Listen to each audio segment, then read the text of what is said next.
जय हिंद, नमस्कार। आप देख रहे हैं एबीएन न्यूज। अनीता विश्वकर्मा के साथ। प्रचंड बहुमत के साथ तीसरी बार बनेगी मोदी सरकार। जितिन प्रसाद।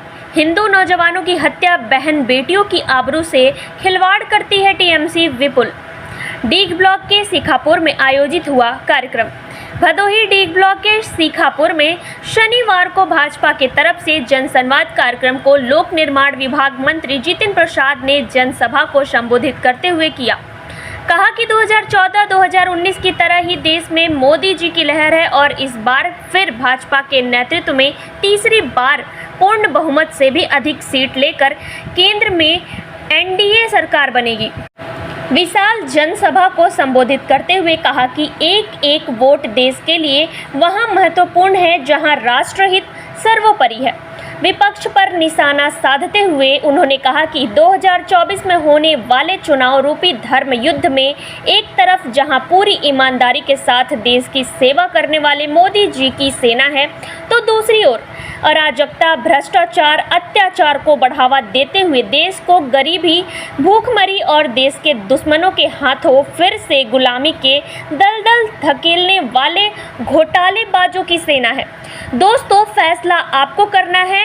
लोगों से अपील करते हुए उन्होंने कहा कि आने वाले 25 मई को किसी के बहकावे में न आकर भारत को फिर से सोने की चिड़िया बनाने के लिए कमल के निशान पर अपना बहुमूल्य वोट दे, क्योंकि ऐसा नेतृत्व बड़े ही मुश्किल से मिलता है।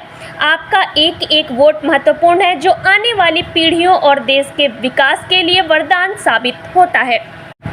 विधानसभा ज्ञानपुर के कर्मठ, जुझारू, ईमानदार विधायक विपुल दुबे ने कहा कि जिस तरह बीते 10 वर्षों में प्रधानमंत्री नरेंद्र मोदी के नेतृत्व में सबका साथ सबका विकास के साथ कार्य किया गया, वह ऐतिहासिक है। पहले हर जगह गुंडा बदमाशों का बोलबाला था और आज यूपी में योगी आदित्यनाथ के शासनकाल में अपराधी जेल में हैं।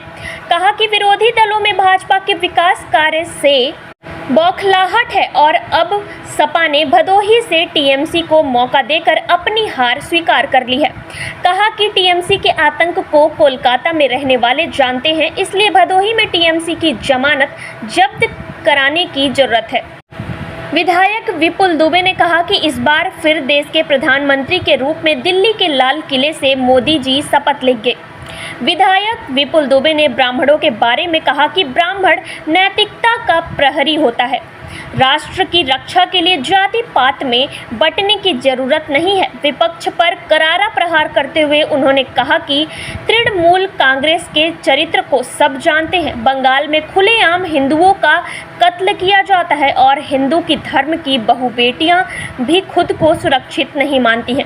आगे बोलते हुए उन्होंने कहा कि दोस्तों, अगर हमारा देश और धर्म सुरक्षित नहीं रहेगा तो हम भी सुरक्षित नहीं रहेंगे। इस मौके पर मनोज मिश्र, विपुल दुबे, घनश्याम गुप्ता, भूषण सिंह, नागेंद्र शुक्ला समेत बड़ी संख्या में समर्थक रहे मौजूद। आइए रुख करते हैं भदोही की ओर, देखते हैं राष्ट्र की बात राजेश तिवारी के साथ।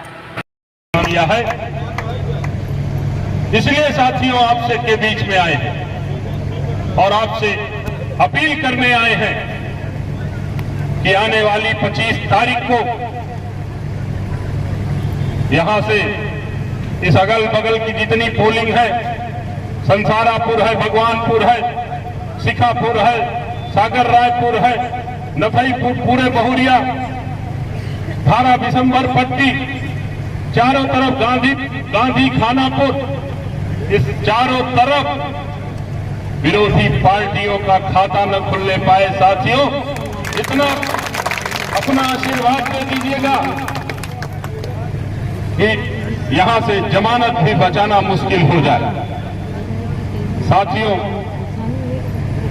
आज विरोधी दल के लोग आपके बीच में आकर के जाति जाति का नारा दे रहे हैं। साथियों, खास तौर से ब्राह्मण समाज के साथियों से कहने आए हैं, ज्यादातर वही लोग हैं यहां पे। ब्राह्मण नैतिकता का प्रहरी होता है, ब्राह्मण समाज का विवेक प्रतिनिधि होता है। यदि राजा भी कुमार्ग पे चलता है तो ब्राह्मण उसका भी प्रतिरोध करता है, प्रतिकार करता है। आचार्य चाणक्य जब देश की सीमाओं पर खतरा आया तो मौर्य समाज के बेटे को राजा बना करके ये संदेश दिया कि देश को सुरक्षित रखने के लिए, धर्म को सुरक्षित करने के लिए, राष्ट्र की सुरक्षा और राष्ट्र की रक्षा के लिए हमको जाति पाति के भेद में बंटने की आवश्यकता नहीं है। हमको राष्ट्र की रक्षा के लिए सभी को साथ में लेकर के चलने की बात है। साथियों, विरोधी दल के लोगों का चरित्र आप जानते हैं, किस तरीके से वो आपको बरगलाने और फुसलाने की बात करेंगे। एक पार्टी जो यहां पे चुनाव लड़ने आई है, तृणमूल कांग्रेस। कई लोग कलकत्ता बंगाल में रहते हैं। क्या स्थिति है बंगाल की साथियों? आप सभी से छुपा नहीं। मुर्शिदाबाद में आप जय श्री राम के नारे नहीं लगा सकते। बंगाल के अंदर हिंदू भाइयों की, हिंदू नौजवानों की हत्या करने का काम करती है तृणमूल कांग्रेस। बंगाल के अंदर हिंदू बेटियों की इज्जत के साथ खेलने का काम करती है तृणमूल कांग्रेस।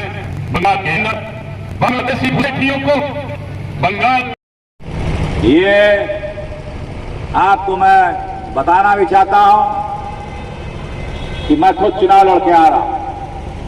पहले चरण में पीलीभीत लोकसभा से पिछले महीने की 19 तारीख को हमारा चुनाव संपन्न हो गया और मैं कह सकता हूं अपने अनुभव के आधार पे, कुछ सुनी सुनाई नहीं बता रहा हूं कि मोदी जी के नाम की लहर चल रही है और एक तरफा। और ये हमारे पत्रकार बंधु जो है, ये नोट कर लें, रिकॉर्ड कर लें कि 4 तारीख को प्रचंड बहुमत से कमल का फूल खिलेगा और रिकॉर्ड मतों से उत्तर प्रदेश में आप देखिएगा भारतीय जनता पार्टी का परचम लहराएगा। ये मैं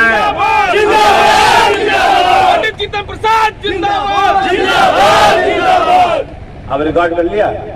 अब महिलाएं ज्यादा काम करेंगी, ये लोग तो फिर बातों के हैं।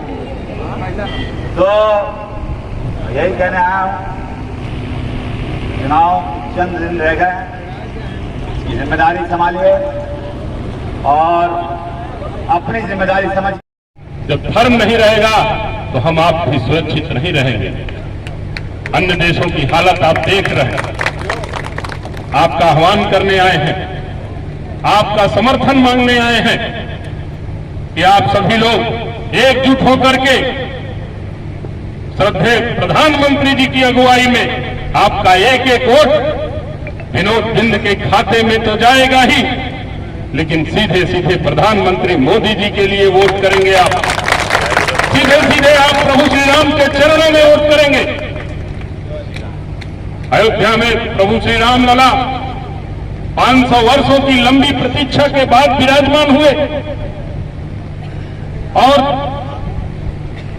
प्रभु श्री राम हमारी आस्था के केंद्र हैं। प्रभु श्री राम इस देश के 100 करोड़ देशवासियों के कण कण में है। यदि हम किसी समाज, सभ्यता, संस्कारों और संस्कृति की बात करें, उच्च आदर्शों की बात करें, तो प्रभु श्री राम की कल्पना से परे नहीं हो सकते हैं। इसलिए हम आपका आह्वान करने आए हैं कि जो राम को लाए हैं हम उनको लाएंगे।